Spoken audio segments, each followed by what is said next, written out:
We are going to start a new session, the first session of this event, Higher Education in Sindh, a Roadmap of the Future.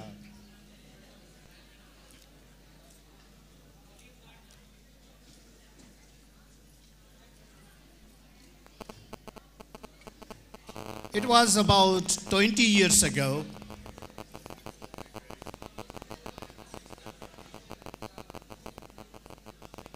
I'm going to tell you a very interesting story, if you can listen me, please. 20 years ago, I was in a third desert. Dr. Saab,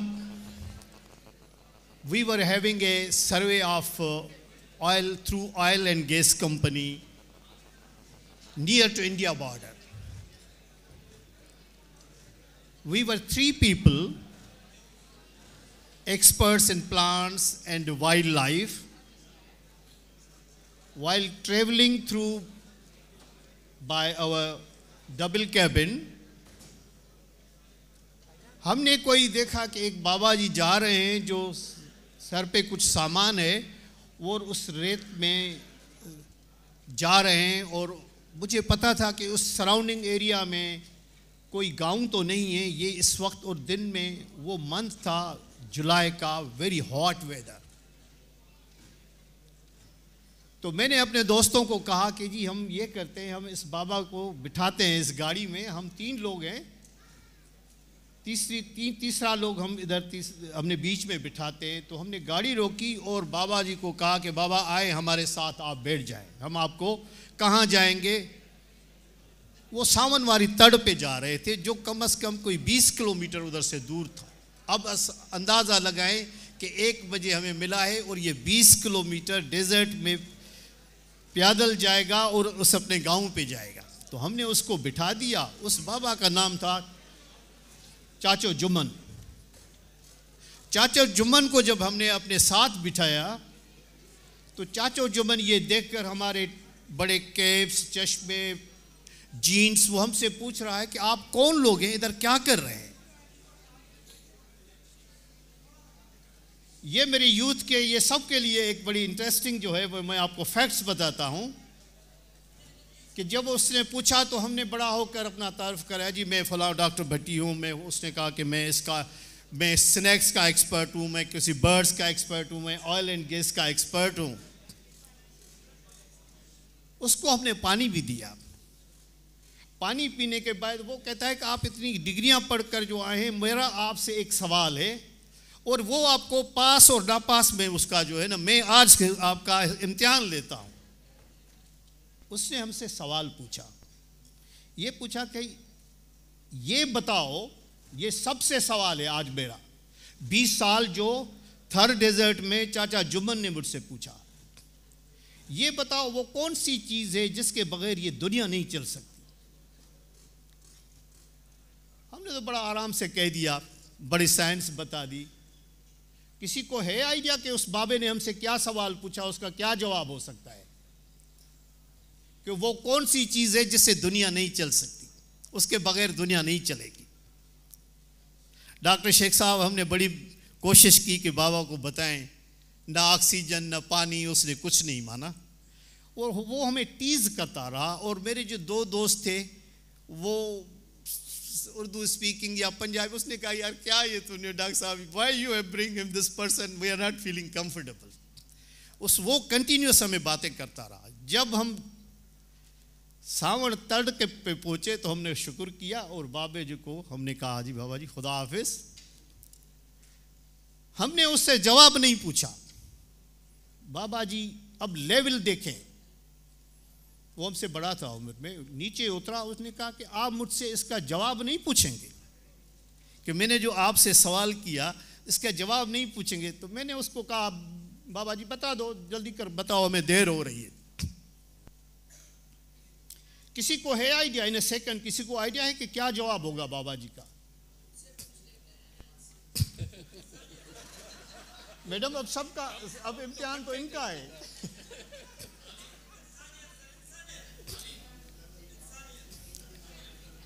मैं आपको बताता हूं क्योंकि time की limitation है, madam उसने जवाब दिया खबर। उसने कहा खबर के सिवा आप इधर क्यों आए, आपको कोई खबर है इसीलिए आप आए। Then he recite from holy verses of Quran पाक। जब अल्लाह पाक ने हज़रत जिब्राइल को भेजा तो उसने क्या भेजा, इकरा बेस, उसने वो खबर दी, उसने वो खबर दी। और ये 20 साल थर्ड डेजर्ट में उसने बताया, जो स्टैनफोर्ड में नहीं पढ़ा था, वो कभी सिंध में आया ही नहीं है, खुद को थरी कह रहा था, हमें सिंधी कह रहा था। तो आज का ये सेशन सर ये खबर की वो क्लाइमैक्स है जो आज हम सब, जो Galaxy of learned people, a gallery of great people are with me in front of us. So I welcome you all in this session. आज हम उस खबर को आगे ले जाएंगे। Ladies and gentlemen,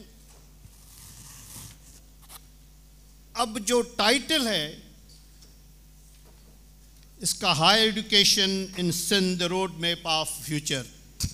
मैं सिंध को, ये सिंध जो पॉलीगॉन बना हुआ है सिंध वाला, मैं इससे थोड़ा उसको बाहर ले जाता हूं। मैं स्टार्ट करता हूं कैलाश माउंटेन से, जो तिब्बत में, जहां से 4 रिवर निकलती हैं। इंडस भी उसमें से है, सतलज उससे है, ब्रह्मपुत्रा उससे है, गंजीज उससे है। ये जो 3000 से ज़्यादा किलोमीटर्स, ये सिंध हमारा पानी is a best example of compatibility. आप जिसको जिसमें डालेंगे वो ही शिकल वो अख्तियार कर लेगा।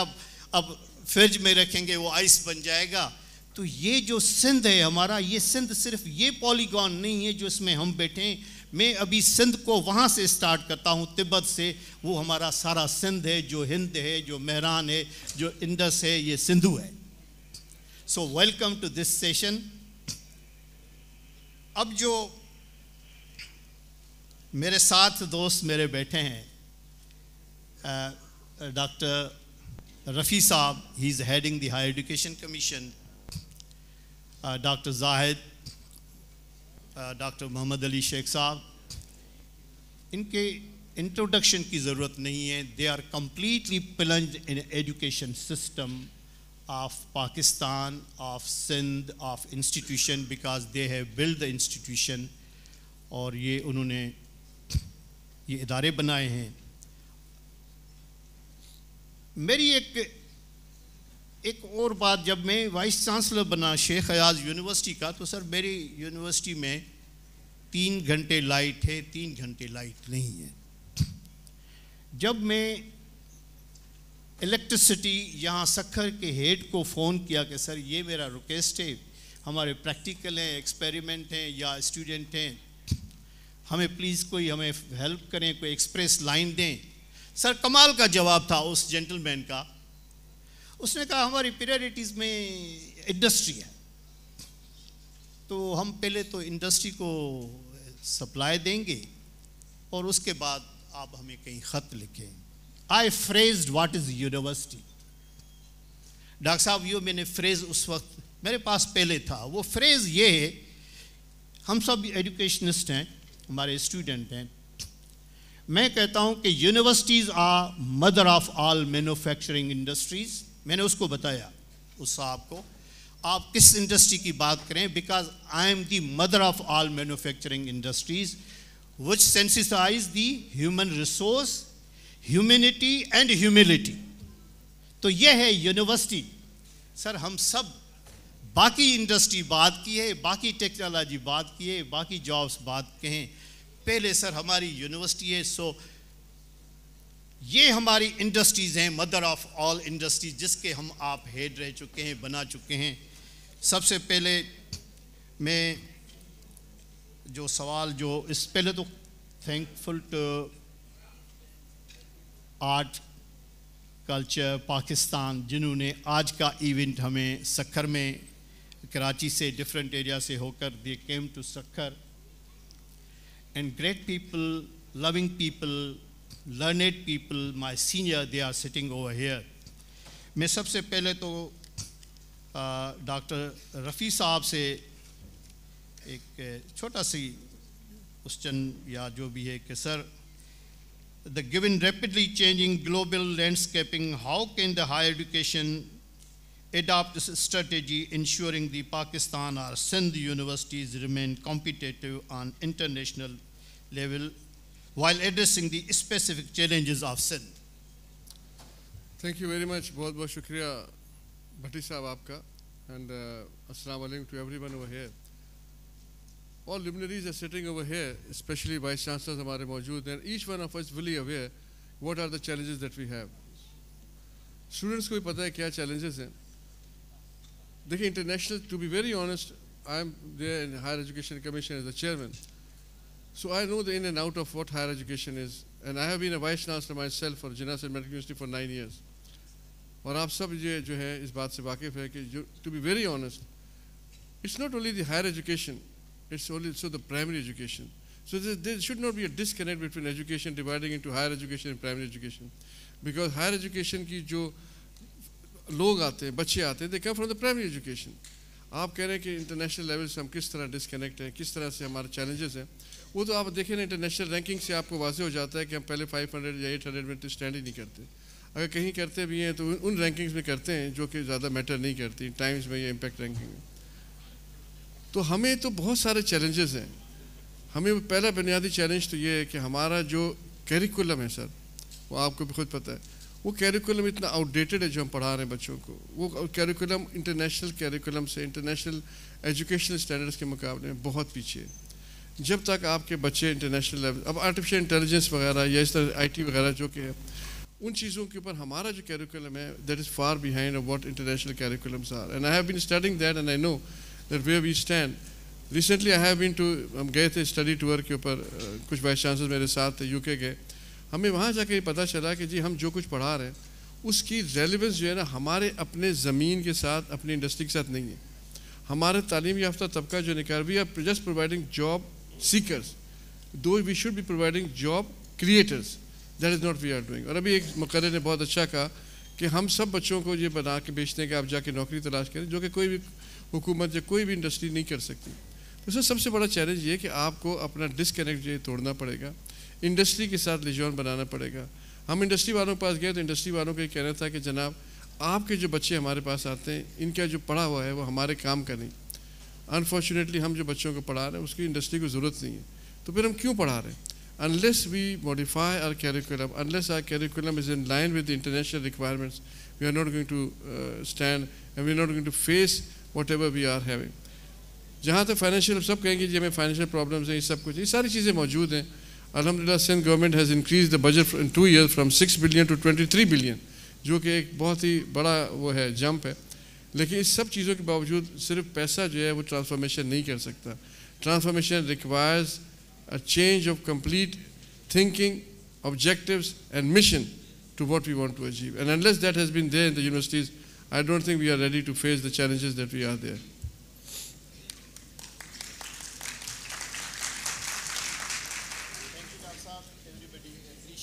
जो सिंध गवर्नमेंट ने फंडिंग में एनहांस अमाउंट हमारी यूनिवर्सिटीज़ को कुशन दिया है फाइनेंशियली, उसके लिए we all university people are grateful to government of Sindh.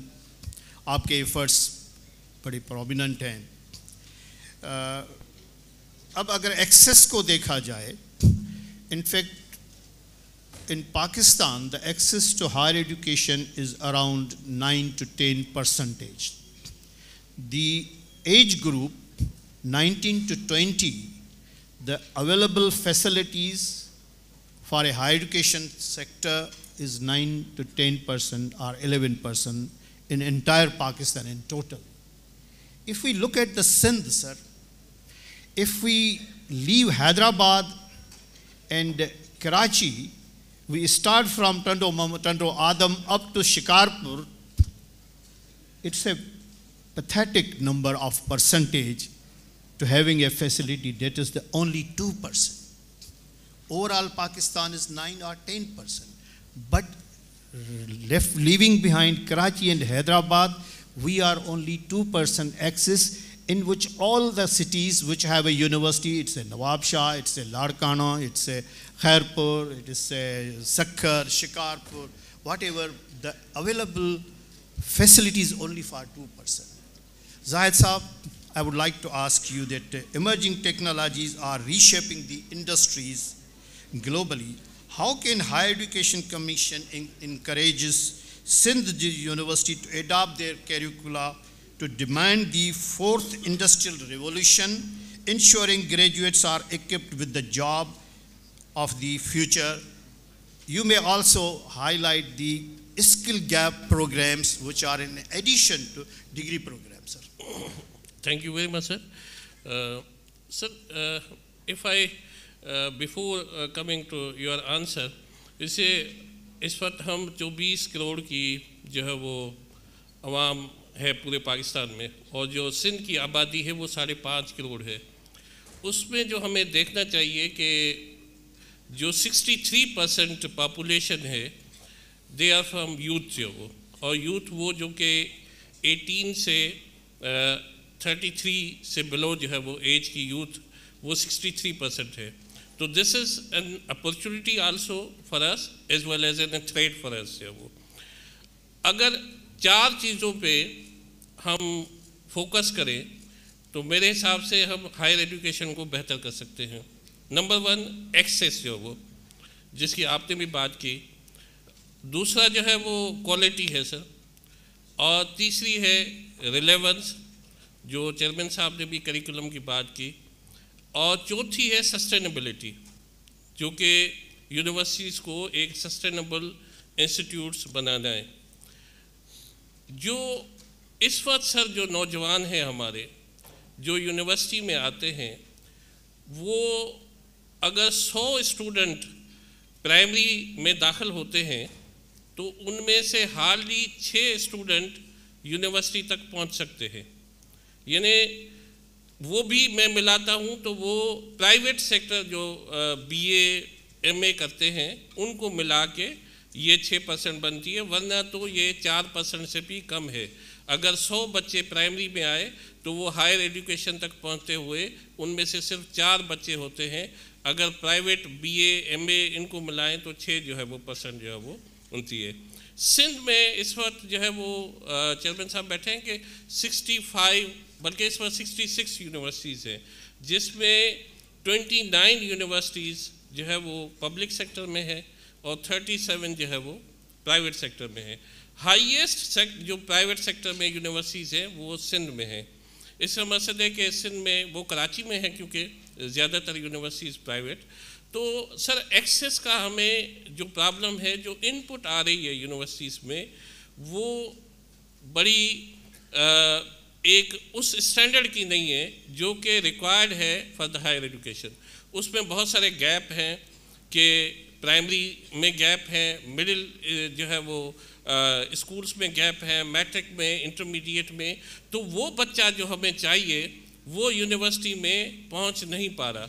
2% बच्चे तो ऐसे हैं जो कि उस स्टैंडर्ड पे हैं, लेकिन बाकी बच्चे जो है वो उस स्टैंडर्ड पे नहीं है। उसमें बहुत सारे मसाइल हैं क्योंकि पब्लिक सेक्टर यूनिवर्सिटीज़ में ज़्यादा बच्चे आते हैं जो कि गवर्नमेंट स्कूल से पढ़े हुए हैं।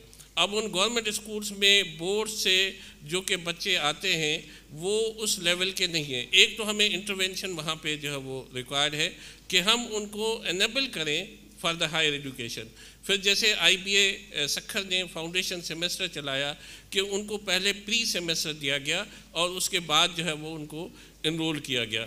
मैं आता हूँ सर जो आपने कहा स्किल गैप की। देखिए सर, इस वक्त जो दुनिया में डिग्रीज़ की अहमियत जो है वो ख़त्म हो रही है। यानी ये हमें मानना पड़ेगा कि हमें बहुत डिग्री वाले लोग जो है वो कम चाहिए और जो स्किल वाले लोग हैं वो ज़्यादा चाहिए। इस वक्त फोर्थ इंडस्ट्रियल रिवॉल्यूशन ये डिमांड कर रहा है कि हमें स्किलफुल लोग जो है वो चाहिए। अब अनफॉर्चुनेटली हमारी यूनिवर्सिटीज़ में जो ग्रेजुएट निकलता है उसके पास डिग्री तो होती है लेकिन उसके बिहाइंड कोई वर्थ नहीं होती, और जिसकी वजह से उसको वो जॉब वो रिक्वायर्ड जॉब नहीं मिलती। फिर ये होता है जैसे नसीर साहब ने कहा कि वो सियासतदान के पीछे भी भाग रहे होते हैं, कहीं और जो है वो भाग रहे होते हैं डिग्री लेके कि सर मैंने डबल MA किया हुआ है, लेकिन वो डबल MA किसी काम का जो है वो उनके पास नहीं होता क्योंकि उनके पास स्किल नहीं है। व्हाट इज़ रिक्वायर्ड इज़ कि पहले तो हमें अपने करिकुलम को अलाइन करना है विद द इंडस्ट्री रिक्वायरमेंट।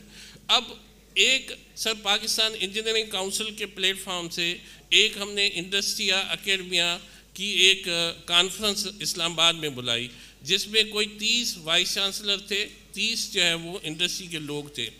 पहला कमिट जो उन इंडस्ट्री वालों ने किया वो ये किया कि आप जो बच्चे पैदा कर रहे हैं वो हमें चाहिए ही नहीं। जो वो एक इंडस्ट्री वाले ने एक मिसाल दी, उसने कहा वो टाइल बनाने का पूरे पाकिस्तान में सबसे बड़ा जो है वो ओनर था। उसने कहा एक मुझे छोटा टेस्ट करवाना था जो टाइल के सिलसिले में। मैं 4 यूनिवर्सिटीज़ इंजीनियरिंग गया, एक ने कहा कि मशीन है लेकिन चलाने वाला नहीं है, एक ने कहा मशीन है उसकी जो है वो थोड़ा बिजली का प्रॉब्लम है, एक ने कहा मशीन पड़ी हुई है वो कुछ ख़राब हो गई है, और एक ने कहा कि ये वाली टेस्ट जो है वो हमें इजाज़त लेनी पड़ेगी कि हम कंडक्ट करके दें या न करें। उसने कहा वो टेस्ट मैंने चाइना भेजा, 2 दिन के अंदर मुझे ईमेल पे वो रिज़ल्ट जो है वो मिल गया। तो ये देखें, ये जो डिस्कनेक्ट है with the industry with the academia, ये एक बड़ा गैप है। हमें पता ही नहीं कि हम जहाँ यूनिवर्सिटी में बैठे हैं मेरे इर्द गिर्द कौन सी इंडस्ट्री है और उसकी रिक्वायरमेंट क्या है। मैं जब अरोड़ यूनिवर्सिटी गया, कुछ मेरे फैकल्टी मेंबर भी बैठे हैं, मैंने देखा है कि सामने जो है वो रोड़ी सीमेंट फैक्ट्री है, उसकी चिमनी रोज़ नज़र आती है, उससे धुआं भी निकलता है। तो मैंने अपने फैकल्टी मेंबर्स को कहा कि आप जाके देख के आएँ कि ये क्या जो है वो इनकी ज़रूरत क्या है। उन्होंने देखा कि ये फैक्ट्री जो है वो रीवैम्प हो रही है और अब ये चाइनीज़ भी आए हैं और इस प्लांट को जो है वो इसकी कैपेसिटी को बढ़ा रहे हैं। तो मैंने कहा कि उनकी कोई रिक्वायरमेंट है? उन्होंने कहा है हमें 3rd पार्टी सीमेंट की जो टेस्ट है वो चाहिए। तो मैंने कहा कि चलते हैं उनके पास। मैं चला गया, मैं खुद अपनी टीम लेके, और उनको अपनी लैब्स विज़िट करवाई क्योंकि हम सिविल इंजीनियरिंग भी ऑफ़र करते हैं। उन्होंने कहा ये वाले टेस्ट हमें चाहिए, आप करके देंगे? हमने कहा हाँ करके देंगे। अब रोज़ाना की बेस पे उनके जितने टेस्ट होते हैं वो हमारे यहाँ अरोड़ यूनिवर्सिटी में होते हैं। इससे हमें यूनिवर्सिटी की इनकम भी आती है और एक इंडस्ट्री के साथ हमारा रिलेशनशिप भी बिल्ट हुआ। इसी तरह मैंने लास्ट मंथ में सरसों के साथ जो है वो कलोड़ो साहब के साथ एक हमने MOU साइन किया। मैं OGDCL के पास गया, खुद पहले उनको बुलाया, उनको जो है वो वहाँ गया, उनके पास जाके जो है वो MOU साइन किया। एक मैंने यहाँ के सखर की जो बिज़नेस कम्युनिटी है, चैम्बर एंड इंडस्ट्री, इनके साथ ये MOU किया और मकसद ये था कि उनकी रिक्वायरमेंट को हम देखें कि क्या है, उनके स्किल्स क्या रिक्वायर्ड है, वो बच्चों को हम पढ़ाएं।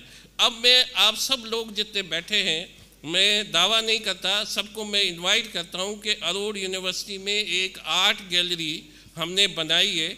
आप आके पहले और दूसरे सेमेस्टर के बच्चों का काम देखें तो यू विल सी के हाउ दे आर वर्किंग, और इंशाल्लाह आप देखेंगे कि ये जो स्किल गैप है, हम चाहते हैं कि अरोड़ का बच्चा जब निकले, या इवन ये IBA सखर का मोटिव था कि बच्चा निकले तो जॉब उसको खुद ढूंढे, वो जॉब को ढूंढने के लिए न जाए। तो इंशाल्लाह ये मिशन जो है वो सक्सेसफुल होगा।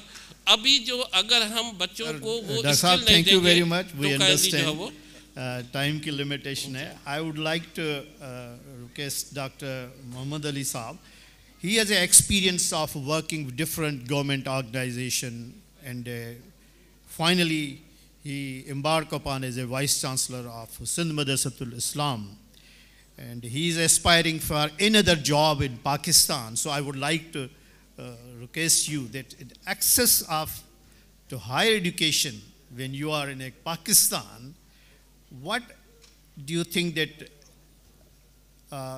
strategy you would adopt to have a more number of institution? Because there is always criticism that there is a mushroom of universities, though I don't believe, because I told you that the access in Sindh, other than Karachi and Hyderabad, is just 2%. We need more institutions. And what do you think that we access and we maintain the quality of education? भट्टी साहब बहुत शुक्रिया। और मैं ये समझता हूँ कि इस आपका जो सवाल है इसके जवाब को समझने के लिए थोड़ा सा हमें माजी में जाना पड़ेगा। मसलन जब पाकिस्तान आज़ाद हुआ तो पूरे पाकिस्तान, जो मौजूदा पाकिस्तान है, वहाँ सिर्फ 2 यूनिवर्सिटियाँ थीं। एक यूनिवर्सिटी ऑफ पंजाब थी जो 1882 में वजूद में आई थी, और एक यूनिवर्सिटी ऑफ सिंध थी जो कराची में काम करती थी, और वो 4 महीने पहले अप्रैल 1947 में कायम हुई थी। अब ये पूरा मुल्क और उसकी जगह पर यूनिवर्सिटियां सिर्फ 2, और सिंध यूनिवर्सिटी अभी तक एग्जामिनिंग यूनिवर्सिटी थी। ये वो कॉन्सेप्ट था कि वहाँ तालीम नहीं दी जाती थी, जैसे बोर्ड्स हैं इंटरमीडिएट और सेकेंडरी एजुकेशन के, वहाँ वो सिर्फ इम्तहान लेते थे। लेकिन क्वालिटी वो जो हमने इनहेरिट की थी वो अंग्रेज़ के ज़माने से, वो बहुत अच्छी थी। फिर आगे सिंध यूनिवर्सिटी जामशोरों में जब कायम हुई तो अल्लामा आया काजी साहब ने उसको कायम किया, और उस वक्त जो मुत्तहदा पाकिस्तान था, जो ईस्ट पाकिस्तान और वेस्ट पाकिस्तान दोनों को मिला के, उसमें कहा जाता था कि ढाका के बाद सबसे बेहतरीन जो तालीम का मयार है वो जामशोरों का है, सिंध यूनिवर्सिटी का है। अच्छा, आज 76 साल के बाद 260 यूनिवर्सिटियां पाकिस्तान में हैं। जहां 2 यूनिवर्सिटियां थीं वहां 260 हैं। गुज़िश्ता जो 20 साल का अरसा है, 2002 से लेके और 2023 तक 21 साल, इसमें जो ग्रोथ हुई है, 59 यूनिवर्सिटियां पाकिस्तान के अंदर थीं, उनमें से 260 यूनिवर्सिटियां बढ़ गईं, यानी तकरीबन आप समझें कि 5 गुना। अब हुआ ये कि ये सब कुछ किया गया एक्सेस के नाम पे, कि हम एक्सेस फ्राहम कर रहे हैं अपने उन इलाकों में जहां पर यूनिवर्सिटियां नहीं हैं, तो वहां हम नई यूनिवर्सिटियां खोलें। लेकिन एक्सेस तब हो ना जब क्वालिटी भी उसके साथ आप मेंटेन कर पाएं। यहाँ फैकल्टी जो यूनिवर्सिटियों को चलाने के लिए बुनियाद होती है, वो फैकल्टी आपके पास उतनी तादाद में नहीं थी जो अच्छी फैकल्टी थी। नतीजा ये हुआ कि जब यूनिवर्सिटियाँ ज़्यादा खुलीं तो वो फैकल्टी जो उनको वहाँ पर परफॉर्म वाली जो अच्छी फैकल्टी थी वो नहीं मिल सकी। दूसरा नुकसान ये होता है कि जो रिसोर्सेज हैं, आज भी पाकिस्तान की तमाम हायर एजुकेशन का बजट गालबन इतना भी नहीं है जितना अमेरिका या इंग्लैंड की किसी एक अच्छी यूनिवर्सिटी का बजट है। रिसोर्सेज भी आपके पास नहीं थे, फैकल्टी भी नहीं थी। उसके साथ जब आपने उनको एक्सेस के नाम पे बहुत सारी यूनिवर्सिटियां खोल दी, तो नतीजे में अब हम हाफ बैक्ड ग्रेजुएट्स पैदा करें। जो बात हो रही थी कि स्किल्स नहीं है, अब आप देखिए कि डिमांड है बिस्किट्स की, फ़र्ज़ करें। अब बिस्किट आप बनाने के चक्कर में क्वालिटी उनकी ख़त्म कर देते हैं। वो आधे कच्चे आधे पक्के बिस्किट्स आप बनाना शुरू कर देते हैं और कहते हैं कि चूंकि इसकी डिमांड थी तो क्या उसकी मार्केटिंग फिर हो सकेगी। तो हमने एक तरह से जो बहुत मशरूम ग्रोथ की है, उसकी वजह से हमने 2 रिसोर्सेज खोए हैं। एक आपका जो रिसोर्स है वो फैकल्टी का है और एक फाइनेंशियल। अब हुआ क्या है, बस सबसे बड़ा जो मसला है वो है सरकारी यूनिवर्सिटीज़ के साथ, क्योंकि एक्सेस वही यूनिवर्सिटियां प्रोवाइड कर रही हैं। अब पहले हमारा सरकारी स्कूल था जो बहुत मजबूत था, वो हमने देखा तबाह होते हुए अपनी आंखों से। प्राइवेट स्कूल आ गया। फिर कॉलेज हमने देखा, कॉलेज अगेन वो तबाह हुआ। पहले सरकारी कॉलेज, जो भी बड़े कॉलेज थे वो सरकार के पास थे, अब आपके सरकारी कॉलेजेस में कोई नहीं जाता है। अब जैसे आपने फरमाया खुद आपने कि जो सरकारी यूनिवर्सिटियों में ज़्यादातर लोग आते हैं वो सरकारी स्कूलों से, यानी जो अंडर प्रिविलेज्ड क्लास के जो लोग हैं वो आते हैं। गोया आपने एजुकेशन में अपार्थीड का निज़ाम एक राइज कर दिया ना, कि अमीर आदमी प्राइवेट स्कूल से बढ़ के प्राइवेट यूनिवर्सिटी तक जाएगा और गरीब आदमी सरकारी स्कूल से पढ़ के सरकारी यूनिवर्सिटी में जाएगा। अमीर आदमी बेहतरीन स्किल्ड होगा और गरीब आदमी पियोन और क्लर्क की जॉब्स देखता रहेगा। तो हमें इस पे गौर करने की ज़रूरत है कि ठीक है जो ग्रोथ हुई अब उसको कंसोलिडेट करें। ये जो पॉलिटिकल बुनियादों पे आप नारों के बुनियादों पे यूनिवर्सिटियां बढ़ाते हैं वो प्रैक्टिस बंद होनी चाहिए। Very much sir. डॉक्टर साहब,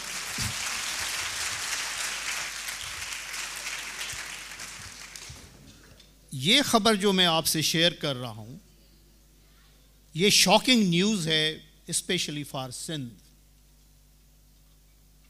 ये खबर हमेशा मुझे बहुत परेशान रखती है। As I worked in a higher education commission and I was heading that department or division जिसकी मैं अभी आपको बात बताता हूँ।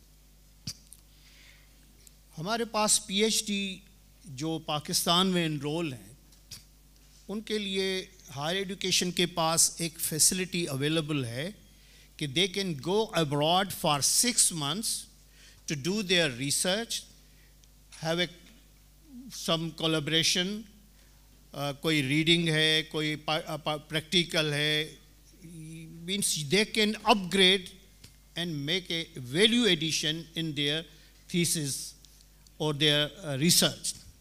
अब उसमें जो पाकिस्तान की इस HEC में जब उसके लिए जब हम अनाउंस करते हैं government of higher education commission, जब से हायर एजुकेशन बनी है मैडम मैं आपको उसकी फिगर बताता हूँ प्रोविंस वाइज। और मेरे लिए क्योंकि मैं टीचर हूँ, आई सुपरवाइज PhD, तो उस फिगर को देखकर आप ये मेरे लिए लिटमस टेस्ट है quality of research in A PhD। Definite इधर अगर मैडम तमीना है, शी अवेल दिस फैसिलिटी, वो आपको बता सकती है कि she went abroad during her PhD जो उसने अपना काम किया। अब मैं फिगर बताऊंगा, इट इज़ ए शॉकिंग कि हमारी सिंध कहाँ पे है। सिर्फ एप्लीकेशन फॉर्म भरना है और सुपरवाइज़र जो है वो उसको प्रोजेक्ट बनाना है और उसको 6 माह के लिए किसी भी एडवांस कंट्रीज़ यूरोप और अमेरिका में जाएगा। अब उस स्कॉलरशिप को कहते हैं international research support initiative program. उस प्रोजेक्ट के तहत AJK में आज़ाद कश्मीर 252 अभी तक 252 लोगों ने ड्यूरिंग PhD वो स्कॉलरशिप अवेल किए and they have return back. अब बलूचिस्तान में 118, फाटा में 79, GB 32, इस्लामाबाद कैपिटल से 119, KP के हैं 1210। यहाँ के 1210 लोग गए हैं during their PhD, they have done their research abroad. Punjab के गए हैं 4119। सिंध के कितने जा सकते हैं, क्या ख्याल है कितने होंगे सिंध के? इट इज़ 213 हमारे सिंध के 213 उन्होंने ये फैसिलिटी अवेल की है। इस प्रोग्राम के निस्बत से चेयरमैन HEC और मैं कराची में आया। We invited all these vice chancellor, Karachi के वाइस को बताया कि जी अपने स्कॉलर्स को और फैकल्टी मेंबर्स को जो सुपरवाइज करते हैं उनको कहें कि इस यूथ को ये फॉर्म फिल कराए, इस स्कॉलर्स को कि अब्रॉड जाएं और वो जाकर अब there is a no form going to request to the HEC from Sindh institution.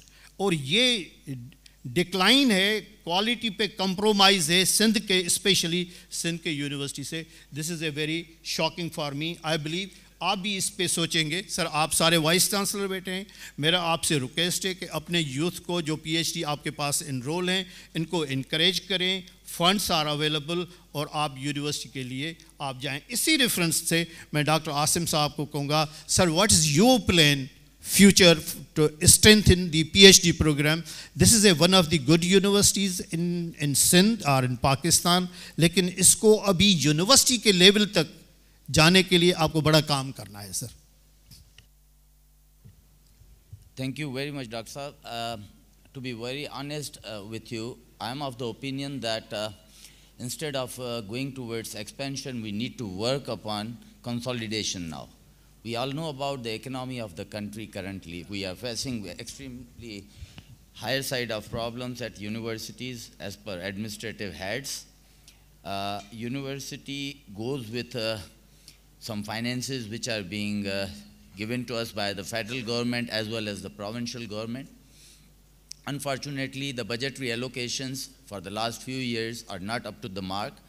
The vice chancellors at one side, when they work upon the quality standards of the university, but at the other side we have to look after the administrative issues as well.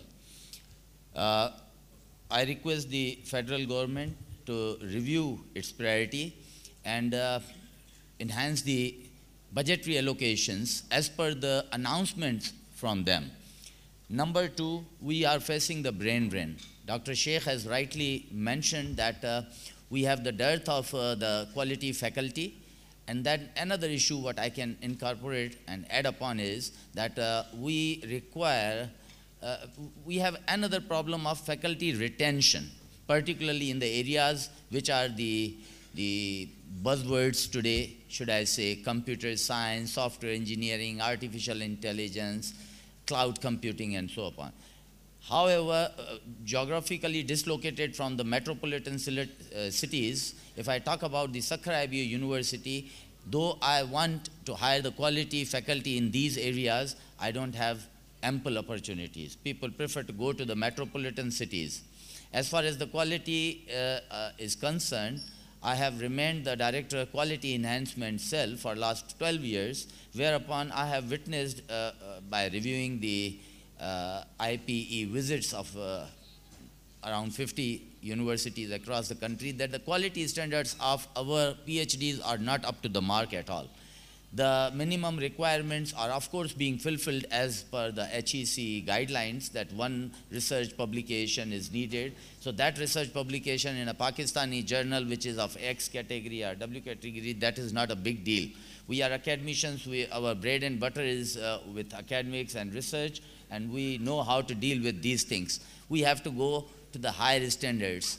At this university, we are planning to raise the quality standards at least for award of the PhD degree to the Q1 and Q2 level research journals, not X category journal. Another issue is brain drain. The government must have to be focused upon that brain drain issue, because we all witnessed that in last 1 year, more than 100,000 Pakistanis who are qualified and they have graduated. And trust me, these public sector universities like Sakhar IBA and so many others, these public sector universities play a very important role in the socio-economic change of the country. And वो कहते हैं ना कि गरीब का बच्चा जो 5 लाख रुपए हबीब यूनिवर्सिटी की फ़ी पर सेमेस्टर की अफोर्ड नहीं कर सकता, वहाँ पर ऐसे सरकारी यूनिवर्सिटियों जैसे इदारे हैं जो 40,000 रुपए आज भी सेमेस्टर की फ़ीस में उसे पढ़ाते हैं, मगर वो तालीमी इदारे जो 40,000 रुपए पे भी उन बच्चों को तालीम देना अपना फ़र्ज़ समझते हैं, उनको सस्टेनेबल होने के लिए गवर्नमेंट को कुछ सोचना पड़ेगा। मैं अनबायस्ड होकर मैं विटनेस करूंगा अपने साथ बैठे हुए कलीग वाइस चांसलर से स्टेज पे भी और सामने भी कि 18वीं तरमीम के बाद जब क्वालिटी को छोड़ के बाकी तमाम हायर एजुकेशन जो है प्रोविंसेस को शिफ्ट हुई, तो सबसे पहले केपी के और पंजाब गवर्नमेंट ने प्रोविंशियल HECs बनाए।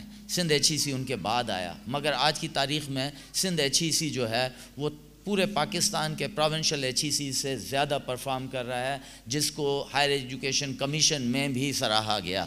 और इसका क्रेडिट हम डॉक्टर तारिक रफ़ी साहब बैठे हुए हमारे साथ उनको भी देते हैं, हम अपनी इलेक्टेड प्रीवियस गवर्नमेंट जो थी उनको देते हैं, और हम तमाम वाइस चांसलर इस चीज़ को विटनेस करते हैं कि बाकी तमाम सूबों के हिसाब से हमें सबसे ज़्यादा शेयर प्रोविंसेस से मिलता है। मैं अपनी यूनिवर्सिटी की बात लूँ तो मुझे फेडरल HEC से 314 मिलियन मिलते हैं, जबकि प्रोविंशियल HEC हमें अराउंड 1300 मिलियन देती है। तो जो फ़र्ज़ फेडरल गवर्नमेंट का ज़्यादा बनता है वो हमारी सिंध गवर्नमेंट की सिंध HEC ने परफॉर्म किया है, और उसको अगर आप जाकर गूगल करके वेरीफाई करना चाहें तो आप कर सकते हैं। मगर उसके साथ साथ हमारी गुजारिशात सिर्फ ये हैं कि क्वालिटी स्टैंडर्ड्स को मेंटेन करने के लिए, इंडस्ट्री के साथ लिंकेजेस को बनाने के लिए, क्वालिटी यूनिवर्सिटीज़ के साथ MOUs और रिसर्च कल्चर को फ़रोग़ देने के लिए हमें पॉलिसी लेवल पे चेंजेस करनी पड़ेंगी, जो कि डेफिनेटली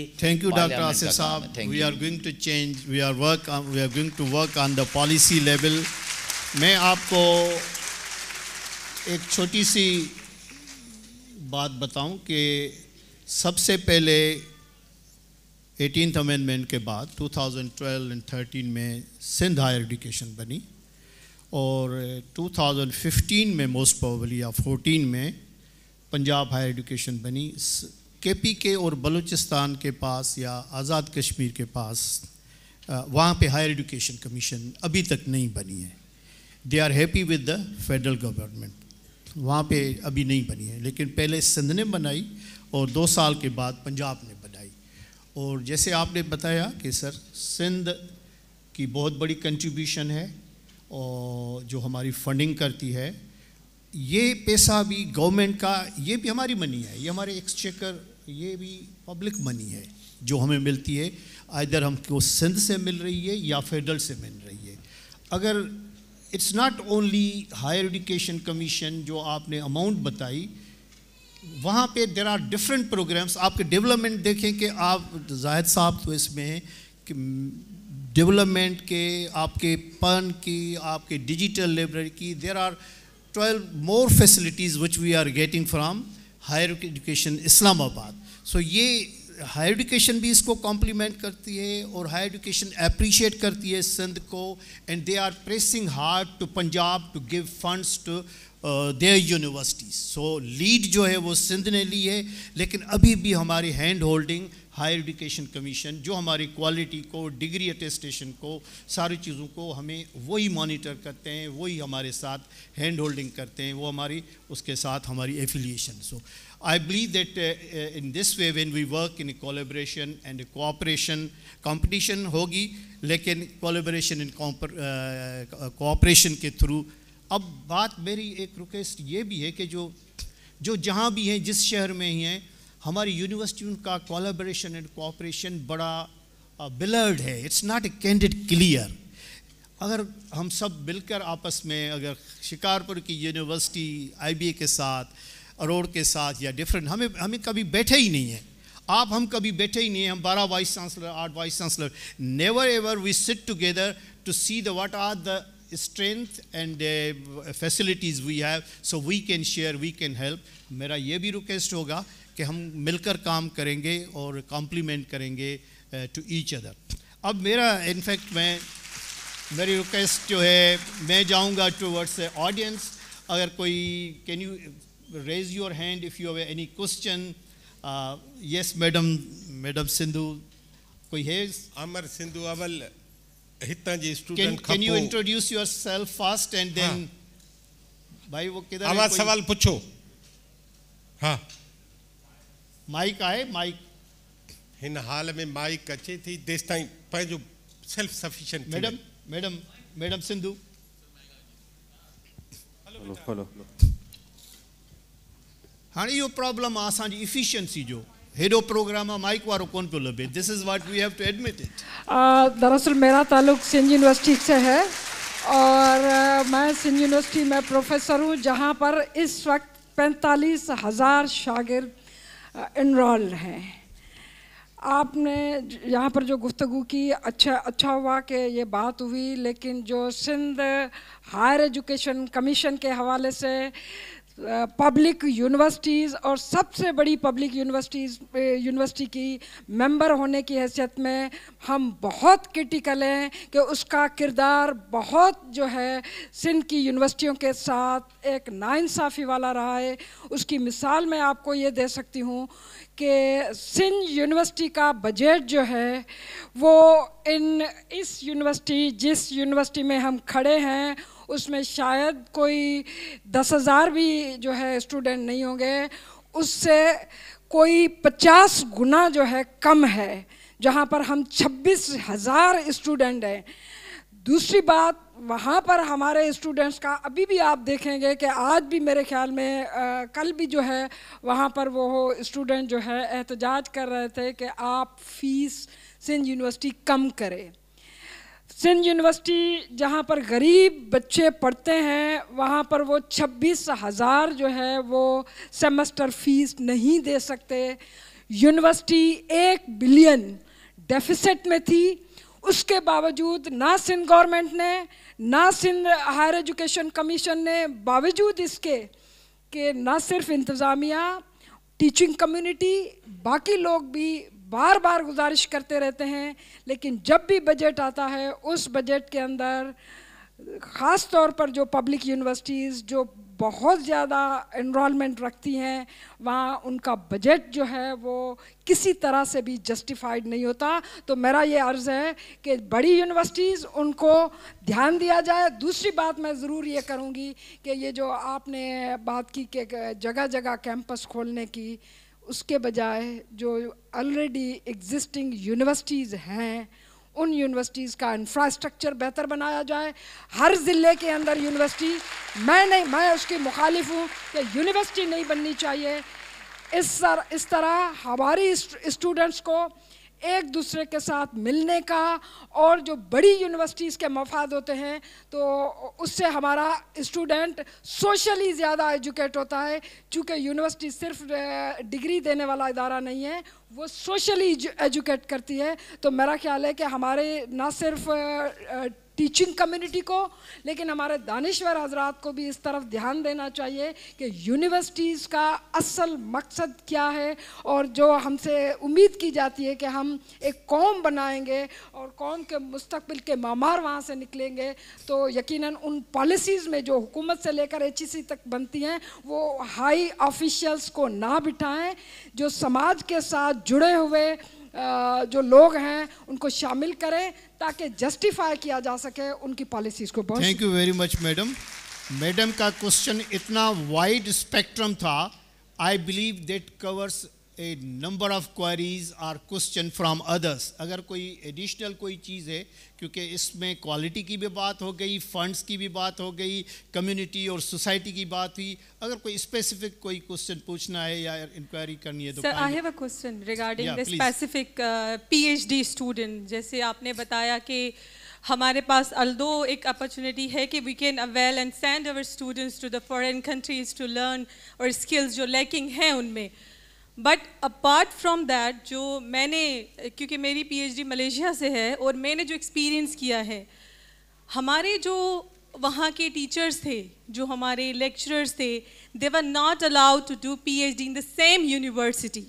ओके, बट मुझे लगता है HEC की इस पॉलिसी में ये फ्लॉ है कि एक लेक्चरर जो एक यूनिवर्सिटी में पढ़ा रहा है वो सेम यूनिवर्सिटी में ही PhD कर रहा है। ओके, इन सम सेंस वो कुछ न्यू लर्न नहीं करके आ रहा। ओके, सेम यूनिवर्सिटी का कल्चर है, उसने सेम चीज़ें सीखी हैं, उसको फेवर भी मिल रही है। यू कैन अंडरस्टैंड कि किस तरीके से फेवर मिल सकती है। So it is request from my side because I am also supervising the PhD and MS students at SMIU. May I know your name and subject? I am from Dr. Smera, Media and Communication Department, currently serving at Sakhar IBA University. So I have experience in at SMIU University as well. So I'm quoting that thing because I experienced there कि PhD students जो हैं, जो faculty specially, उनको allow नहीं किया जाए कि same university से वो PhD डिग्री लें। Let them experience, let them learn something new from other universities rather than doing PhD the same university. Thank you very much, madam. We got your point. Because we all got grey hairs and working and making all these things, sir. So, yes, please. अब ये सारी चीजें जो है ना, last question, last 1 minute, Asim Saab, you are not allowed. You are professor. Give up. No, I am talking generally. I am not personal. Sir, time की limitation है, अगर कोई ऐसा स्पेसिफिक है तो आप कर लें साहब, प्लीज। मेरा क्वेश्चन ये है कि यूनिवर्सिटीज़ के अंदर non meritorious faculty, non meritorious सिफारशी स्टाफ को भर्ती करने के लिए वाइस चांसलर्स पे प्रेशर होता है? अगर है तो कितना वो सस्टेन कर सकते हैं और उससे आज तक यूनिवर्सिटीज़ को क्या नुकसान हुआ है?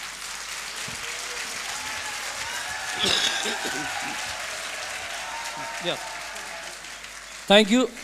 माय नेम इज़ डॉक्टर गुल रिंद. अब हमने हायर एजुकेशन को, मैं तो समझ रहा हूँ कि इसको री इमेजिन करना चाहिए, बिकॉज हमने एक्सेस पे भी बात की, क्वालिटी पे भी बात की. जो सबसे अहम चीज़ है वो एक्यूटी है, बिकॉज कॉन्स्टिट्यूशन में भी हमने हायर एजुकेशन की बात की है कि सबको देना चाहिए. बट मैंने अपनी रिसेंट आर्टिकल में भी लिखा है, वो पब्लिश होने वाला है, उसमें जो पार्टिसिपेशन है, जिस तरह आपने भी बात की कि कुछ एरियाज़ को वहाँ बहुत ज़्यादा पब्लिक सेक्टर यूनिवर्सिटीज़ भी हैं, प्राइवेट सेक्टर यूनिवर्सिटीज़ भी हैं, वो फैमिलीज़ जिनकी हाई इनकम है वो तो आ सकते हैं, but low family income, even women participation भी आप रूरल एरिया में देखें तो नहीं है. मोस्टली वो उनका जो ग्राफ आया जा रहा है दैट्स इन अर्बन एरियाज़ और those family who can afford. तो क्या हम कोई और अल्टरनेटिव मॉडल की तरफ जाएँ कि जहाँ हम डिग्रीज़ की वर्थ हायर एजुकेशन जैसी ही हो बट उसमें पार्टिसिपेशन सबकी हो, दैट विल लीड के पाकिस्तान का जो सोशल इकोनॉमिक इंजन है उसको हम facilitate. Comments. These are your comments, Madam Abdo. Assalamu alaikum ji. This is Dr. Zahida Abdo. I am head of Zabis Larkana campus. I believe that whatever we are discussing right now, it's more focusing upon public sector university. However, the private universities are also, yes. So I believe that apart from the financial structures and sustainabilities we have talked about, सबसे ज़्यादा जो बेहतरीन models होते हैं वो self sustainability होती है, and we are the representative of that. Zabist Larkana is also in the interior part of Sindh, and we are very much working on inclusiveness of the women. We have 40% women students. We don't have any funding from any of the sources, is the HEC Sindh or HEC Islamabad. तो हमारे जैसे universities के model को भी अपनाया जाए. If we are just always crying for the funds, we are not receiving. We understand that, okay, financials are important, but I believe कि हम सारी यूनिवर्सिटीज़ को मिल बैठ के इस तरह के मॉडल्स को भी देखना चाहिए जहाँ पे फंडिंग की डर्थ होती है, जहाँ पे वो भी इंटीरियर साइड में ऑपरेट करते हैं, और उनकी leadership I believe is just playing a fundamental role for providing the quality education. So आप Zabis का नाम is a brand, or without funding we are surviving, we are sustainable, our graduates are having 80%, 90% employability even in Sindh, Pakistan and abroad. Thank you very much. इस तरह की positive चीज़ों को भी देखा जाए. 30 seconds for Bakhtiar Kubar, please. Just 30 seconds, please, because we are going to conclude. This is the last question.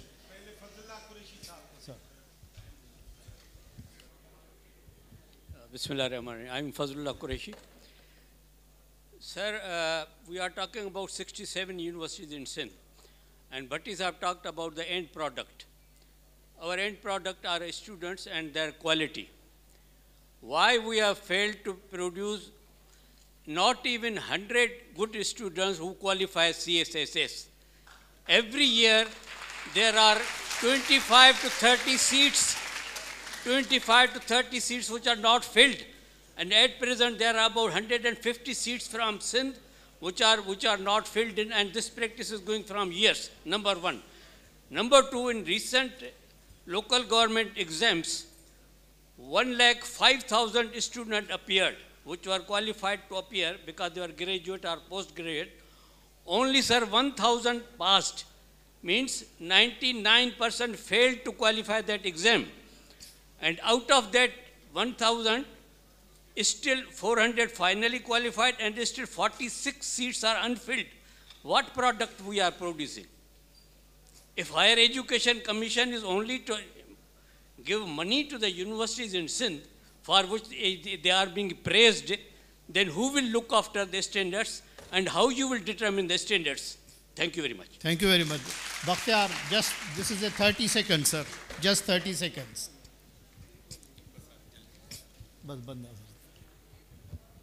Thank you doctor साहब. एक तो मेरा छोटा सा क्वेश्चन सारे vice chancellor, chairman Sindh HEC साहब बैठे हुए हैं. Why universities of Sindh, they have failed to develop collaboration between them? हम जो है इंटरनेशनल स्टूडेंट एक्सचेंज की तो बात कर रहे हैं, लेकिन शेख हयात यूनिवर्सिटी भी है, IPA भी है, तो क्या हम इधर की यूनिवर्सिटीज़ के बीच में स्टूडेंट एक्सचेंज प्रोग्राम नहीं कर सकते? एक चीज़ ये है. दूसरा मेरा जो जनरल HEC की और क्वालिटी की बात हो रही है, नो डाउट HEC का जो ऑब्जेक्टिव था वो बहुत अच्छा था क्वालिटी इन्हांस करने के लिए, but there is no doubt कि वो ब्रूटली फेल हो गई है। प्रमोशन में हमने एक स्टैंडर्ड सेट करके उसका रिसर्च का और स्टैंडर्ड जो है बिलो कर दिया है, क्योंकि अब सबको पता है कि अब तो ये माना जाता है कि research is all fraud in Pakistan. 8000 में जो है आर्टिकल आ जाता है, अभी तो सुना है कि 5000 में बचा है। थैंक यू बख्तियार साहब, thank you very much, sir. We are going to conclude today's session. It's fact that we all are academician, and our youth is in front of us. Responsibility is lying on my shoulder and our shoulders. Thankful to the forum which they give the universities, our education top priority, and first session being organized by this 2 days event. I would like just, sir, very quickly, sir. इनका question था कि why universities are not collaborating with us. इंशाल्लाह हमने एक programme शुरू किया है, 4 universities we are collaborating with each other. इसमें क्योंकि हमारा आर्ट एंड डिज़ाइन का मैंडेट है, तो इसमें जो NCA है लाहौर उसके साथ, और शहीद अल्लामा सुमरो यूनिवर्सिटी जामशोरो, और इंडस वैली स्कूल और अरोड़ यूनिवर्सिटी, इंशाल्लाह नेक्स्ट मंथ में ये चारों एक निस्सा के नाम से एक हमने लोगो बनाया है, NISA, जो हर किसी का हमने पहला वर्ड लिया है, वो हम इंशाल्लाह नेक्स्ट उसमें क्या होगा कि अगर कोई बच्चा जो है वो समर का कोर्स जो है वो NCA में करना जाए तो वो कैडेट जो है वो हम एक्सेप्ट करेंगे, दे विल आल्सो एक्सेप्ट, और रिसर्च कोलैबोरेशन हम इकट्ठे करेंगे।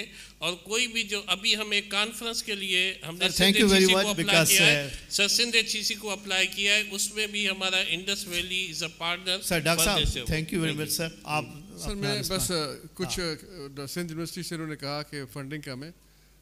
सर देखिए एक बात याद रखें, पंजाब गवर्नमेंट किसी यूनिवर्सिटी को फंड नहीं देती, यूनिवर्सिटीज़ वहाँ पर नहीं देती, KPK कोई पैसे नहीं देती।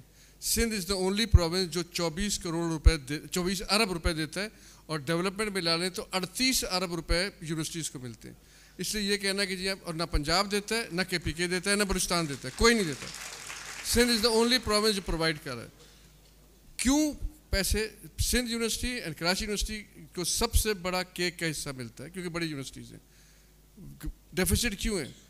टीचर स्टाफ रेशो 1:2 होना चाहिए, टीचर स्टाफ रेशो 3 गुना ज़्यादा है, लोग ज़्यादा मुलाजिम हैं जिनकी ज़रूरत नहीं है। जब आपकी मैनेजमेंट सही नहीं होती तो फिर आपके पास ये डेफिसिट आते हैं। हमें अंदाज़ा है कि ये किसी एक वाइस चांसलर के नहीं, ये एक चीज़ चली आ रही है।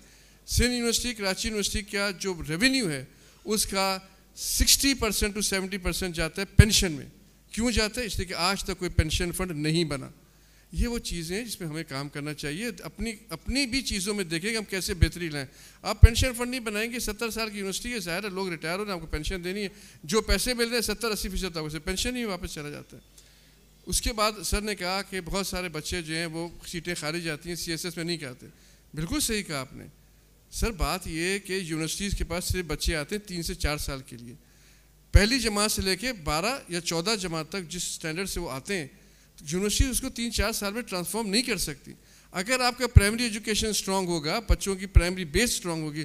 आप ये देख लें जिन बच्चों ने भी CSS पास किया है 90% वो होंगे जिनके प्राइमरी स्कूलिंग बेहतर होगी। तो हमें उस चीज़ों को देखना चाहिए। सर सामने बैठे हुए कबीर साहब, मैंने भी इनसे कहा कि देखिए हमें यही देखना है कि हमारा जहाँ एक हायर एजुकेशन कमीशन है, मैं समझता हूँ प्राइमरी एजुकेशन कमीशन भी होना चाहिए। आप इस बात पर हैरान होंगे, मैं लास्ट वर्ड सर कहूँगा कि सिंध में जो बच्चों की तादाद है प्राइमरी स्कूल में एनरोल्ड, सर के पास ज़्यादा बेहतर फिगर्स है मुझसे ज़्यादा, वो पंजाब के मुकाबले में डबल है, क्योंकि पॉपुलेशन डबल है तो प्राइमरी स्कूल के बच्चे डबल हैं और हाई स्कूल के। सिंध गवर्नमेंट 300 अरब रुपए खर्च करती है प्राइमरी एजुकेशन पे, पंजाब गवर्नमेंट 160 अरब रुपए। बच्चे डबल, खर्चा पंजाब गवर्नमेंट का आधा, लेकिन स्टैंडर्ड वहाँ बेहतर है। अब ये सोचें इसकी वजह क्या है? ये वजह जब तक दूर नहीं होगी, पैसा नहीं है, पैसा बहुत है, कोई और वजह है। Last your comment sir. मैं सिर्फ ये एक तो वेरी ब्रीफ। हाँ ब्रीफ। एक तो जो CSS के हवाले से बात हुई और स्टैंडर्ड्स के हवाले से, मैं 8 साल तक यूनाइटेड स्टेट्स एजुकेशनल फाउंडेशन इन पाकिस्तान, USEFP कहलाते हैं, फुल ब्राइट कमीशन है। 200 सीट्स हर साल स्कॉलरशिप अमेरिका में मास्टर्स और PhD के लिए मिलती हैं। मैं उसका बोर्ड ऑफ डायरेक्टर्स का मेंबर रहा 8 साल तक। आपको अंदाज़ा है कि 200 सीट्स में से सिंध कितनी सीट्स लेता था? हमारे पूरी यूनिवर्सिटीज़ के जो ग्रेजुएट मास्टर्स और PhD के लिए कभी 4 कभी 5, एक लम्स 52 सीट्स लेके जाता था। अच्छा, अब सबब क्या था कि वो स्किल समझाते थे कि कैसे स्टेटमेंट लिखो, पर्सनल स्टेटमेंट कैसे लिखो, GRE की तैयारी कैसे करो। हम आज भी अगर सिंध की यूनिवर्सिटियों में, सिंध HEC या कोई और यूनिवर्सिटी इस तरह के स्किल्स डेवलप करने का काम करे तो CSS में और GRE में और USEFP के स्कॉलरशिप्स में हम बेहतर हासिल कर सकते हैं। Thank you sir. Before to conclude and say thanks to everybody, मैं आज जहाँ पे बैठे हैं निसार सिद्दीकी साहब की बात हो रही है, मैं आज एक बात आपसे शेयर करना चाहता हूँ कि जिस दिन निसार साहब पास्ड अवे, ये मेरे यूथ के लिए है, वो सुननी चाहिए और अंडरस्टैंड करें। जिस दिन निसार साहब पास्ड अवे, निसार साहब के एक दोस्त डॉक्टर अर्जन दास साहब, वो शाह लतीफ़ यूनिवर्सिटी में प्रोफेसर थे।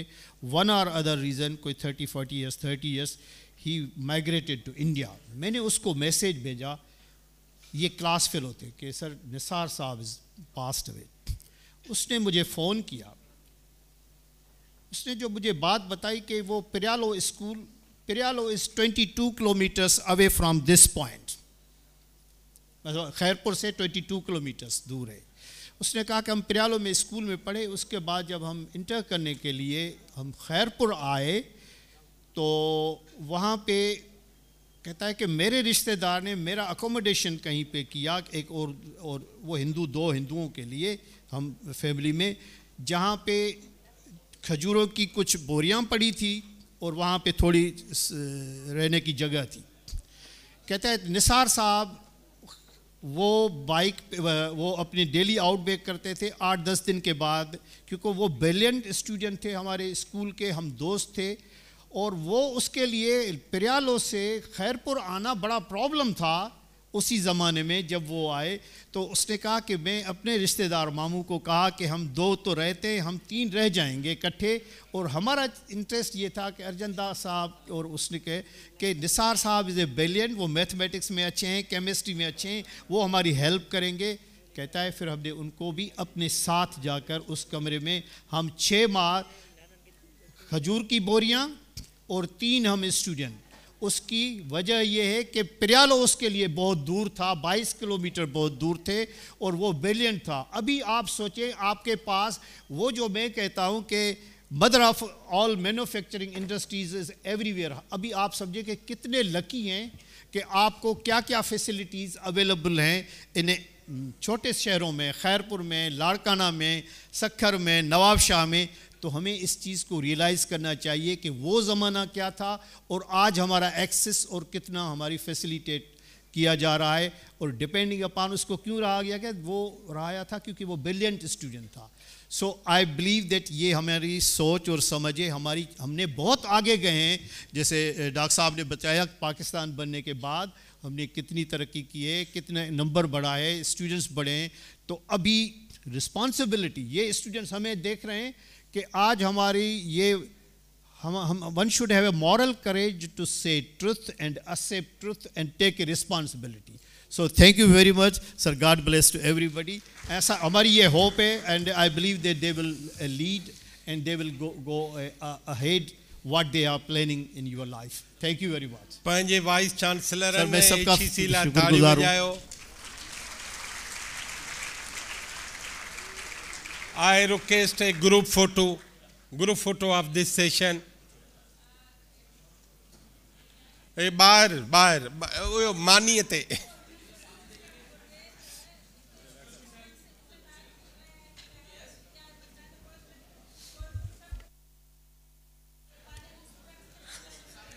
जेको बियो सेशन आ फातिमा दायो साहिबा, डॉक्टर कम मोहम्मद हुसैन साहब, गुलाम मोहम्मद अहमद